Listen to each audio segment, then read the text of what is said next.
the most tremendous new musical experience you can have.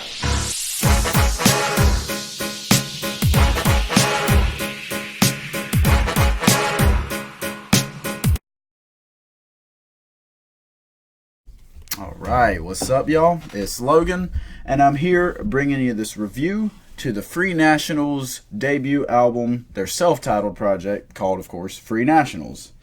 Now, if you don't know who Free Nationals are, they've worked a bit with Anderson .Paak. That's where I specifically know them from. But they are more of a, kind of jazz-infused, groovy group that does a lot of great production for a lot of the newer R&B artists, some rappers, such as that. Like I said, I first heard of them on Malibu by Anderson .Paak, which is one of my favorite albums of the decade.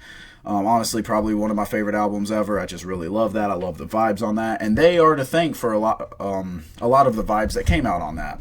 You know, they come with more of the groovy, jazz-infused, kind of almost 70-ish vibes.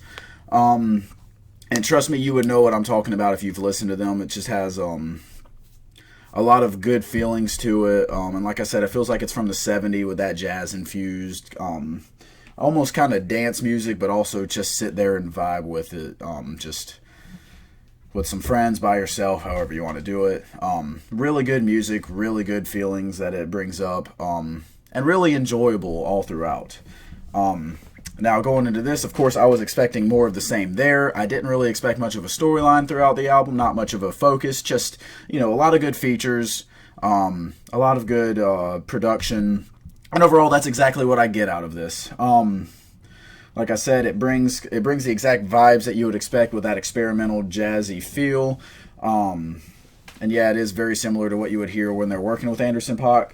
They do actually have a song with him on this project, and that works very well. Of course, you know they have great chemistry. They work very well together. Let's see, they have a couple of other great features on this project, so just to list a few. They get Daniel Caesar on Beauty and Essex, which I love Daniel. I think he's a great artist. You know how I feel about Case Study 1. I thought that was a great project. Same thing with Freudian. On the next song, On Site, they get Jid on there, and Jid really, he has a good verse. It's not one of his best verses ever, but it is a really good verse, and he does fit with this vibe. He just has the ability to kind of fit with any type of vibe that you want him to. Sid, the R&B singer, she has a song on here. I thought that was a pretty good track. Nothing special there, but pretty good. Again, Anderson .Paak on the song Gidget. Amazing. Probably my favorite track altogether. He kills it on here. Let's see, other than that, Callum Connor, he has a good track with Renee.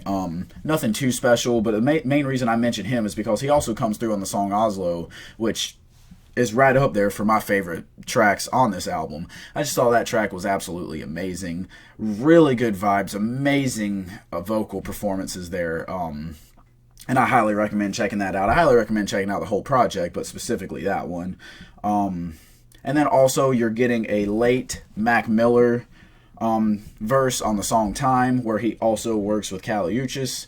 And I thought that track is probably going to be the one that gets the most popularity out of all of these, and it is one of the better tracks. I'm not going to say it's the absolute best, but a lot of people will call it the best track, and it is really good, and it deserves that the play that people are giving it. Let's see, those are mostly the positives, and like I said, there's a lot of positives to go with this. You know, a lot of good tracks. Pretty much every single track is good and enjoyable by far. The only complaints that I could have, the T.I. feature on Cut Me a Break, it's okay. I mean, T.I. is good. He has some good lines, but overall, he doesn't really fit the vibe very well. Not within the album and not within the track itself. It kind of just comes through sounding overly loud.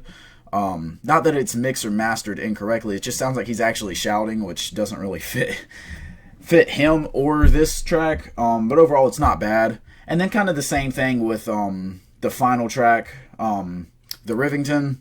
That song has West Side Gun and Conway the Machine on it. And, you know, I love them. I love Griselda. I honestly wish it had Benny the Butcher on it too. But regardless of that, they don't really fit the vibe of this song either. You know, they sound better with that boom bap kind of gritty 90s, almost Wu-Tang feel. And that is not at all what this track sounds like. It sounds like the rest of the album with the Free Nationals feel. And they don't really fit there. That being said, they have good verses. They do definitely have a good track, but overall it just doesn't really fit. But other than that, those are my only real complaints about this project. Like I said, I thought it was a great debut album. It's not very long. It's only clocking in at 41 minutes and 13 songs long. So really not long, not hard to listen to at all. It's definitely one that's enjoyable. You can listen to it really anywhere. I wouldn't recommend listening to it at a party or like in the club or anything like that, obviously. But like driving your car, when you're just by yourself trying to relax, when you're with a couple of friends and you just need some background music. I mean, it really sets the tone for pretty much anything other than a crazy night. Of course, it's not that kind of music, but overall, I highly recommend this one. It is a great debut album. It's not one of the best albums I've heard this year per se, although it still is really good, really enjoyable, and I do highly recommend it. What I would say going forward for them, hopefully they do a little bit of a better job picking their features. Just guys that'll fit that vibe, like the Anderson .Paaks, all the R&B artists, maybe some more mellow rappers. Like they had Mac Miller, obviously, and unfortunately they can't get him again. But, just people like that who can fit that kind of tone.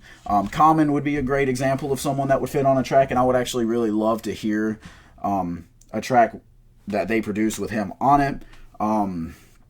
But keep doing what they're doing, honestly. Keep on experimenting, keep going further out there. Like I said, while the T.I. and Conway and Westside Gunn tracks aren't my favorites, I am glad that they're getting out there and experimenting with something a little different, artists that you wouldn't expect to fit their sound. So, I mean, if they keep on doing that, maybe they'll find a way to make it work in that sense. So when I'm saying that maybe they need to find those Commons and those Mac Millers and those type of artists that will fit their vibe, maybe they can keep experimenting and find one that does work, find a way to make it work. But right now it didn't work quite as well as I would have hoped it would have on these tracks. But overall, I'm not going to harp on that too much because this was a great project, an amazing debut album, and I am excited to hear where they go from here. Final ranking, I will have to go with an 8 out of 10. Doesn't have quite enough to push it to that next level, but again, it's one that I really enjoyed and one that I will be going back to and listening to actively or passively, either way, because it is one of those albums that you can do that with. Yeah, that's pretty much all I have for this one. I recommend checking it out. If you have any thoughts, leave them down in the comment section. If you have anything you'd like for me to review coming up, leave it down in the comments section. Hit the like button if you enjoyed, subscribe. Hit the bell next to my name if you want notifications. Share the video, and I'll be hitting y'all up next time.